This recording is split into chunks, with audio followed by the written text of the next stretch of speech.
रहीम अस्सलाम वालेकुम। 9th class, today's our 13th lecture of chemistry, chapter number हमने 2 start किया हुआ है और हमारा टॉपिक है आज डिफरेंस बिटवीन थेरीज।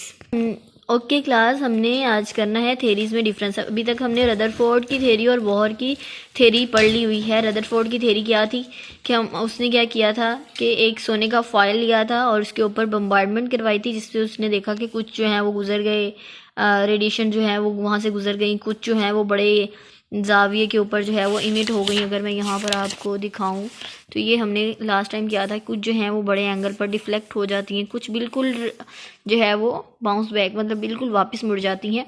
तो उसने यहाँ पर बेसिकली न्यूक्लियस को डिस्कवर किया था।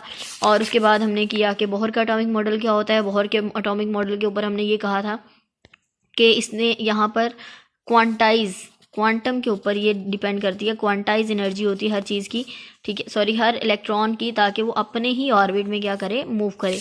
और आज हमने जो है इन दोनों में डिफरेंस करना है। मैं बुक से ही आपको ये करवा रही हूँ, इसको ज़रा गौर से देखें। नंबर 1 है कि रदरफोर्ड की थेरी जो थी वो क्लासिकल थेरी थी। क्लासिकल थेरी कहते हैं ऐसी थेरी जो कि डिपेंड करती है ह्यूमन पार्ट्स के ऊपर, मतलब हम लोग खुद ही देख लें कि ये चीज़ कैसे हो रही है, कोई चीज़ उसमें रेडिएशंस वगैरह को हम इतना ज़्यादा जो है वो बॉदर ना करें, ठीक है, एनर्जी लेवल वगैरह इसमें कुछ भी नहीं आता, ठीक है। और बोहर एटॉमिक मॉडल जो है ये हम लोगों ने लास्ट अपने टॉपिक में बड़ा डिटेल में किया था। ये क्वांटम थेरी होती है।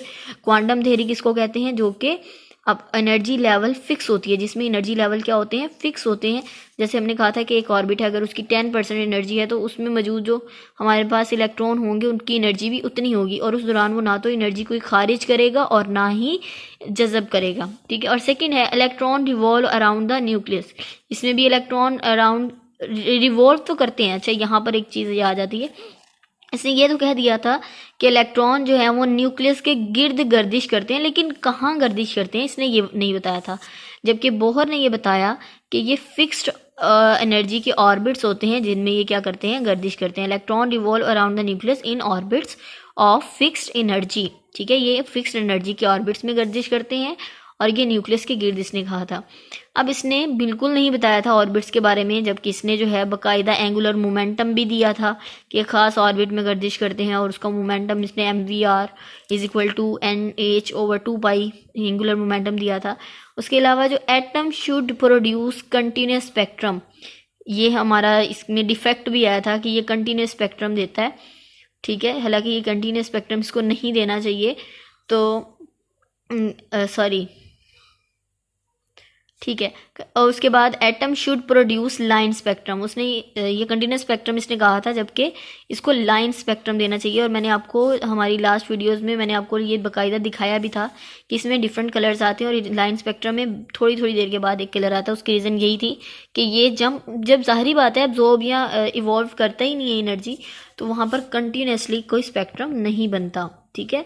उसके बाद एटम शुड कोलैप्स, इसमें यही था ना कि इलेक्ट्रॉन जो है वो कंटिन्यूसली अगर रिलीज़ करेगा एनर्जी को तो एक टाइम आएगा कि वो कोलैप्स कर जाएगा और न्यूक्लियस के अंदर गिर जाएगा, ठीक है। लेकिन बोहर के एटॉमिक मॉडल में, थेरी में, उसने ये बताया था कि जो एटम है वो एग्जिस्ट करता है। एग्जिस्ट क्यों करता है? क्योंकि हर एटम में मौजूद इलेक्ट्रॉन की अपनी अपनी एक ख़ास एनर्जी होती है और उसी में वो क्या कर रहा होता है, गर्दिश कर रहा होता है, ठीक है। तो ये इसके दो डिफरेंसेस हैं, इंपॉर्टेंट है ये भी।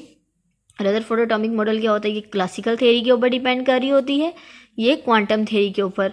ये न्यूक्लियस के गिर्द गर्दिश करते हैं। इसने ऑर्बिट के बारे में नहीं बताया था, इसने ऑर्बिट के बारे में भी बताया, इसने उसके एंगुलर मोमेंटम के बारे में भी बताया, इसने ये भी बताया कि इलेक्ट्रॉन जो है वो गर्दिश करते हैं न्यूक्लियस के गिर्द एक ख़ास ऑर्बिट में। इसने ये कहा कि इस कंटिन्यूस स्पेक्ट्रम देते हैं, जबकि ये लाइन स्पेक्ट्रम देते हैं।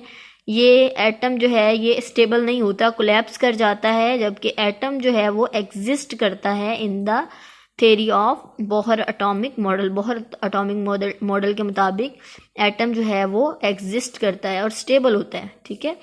ओके जी, wish you best of luck, Allah हाफिज़।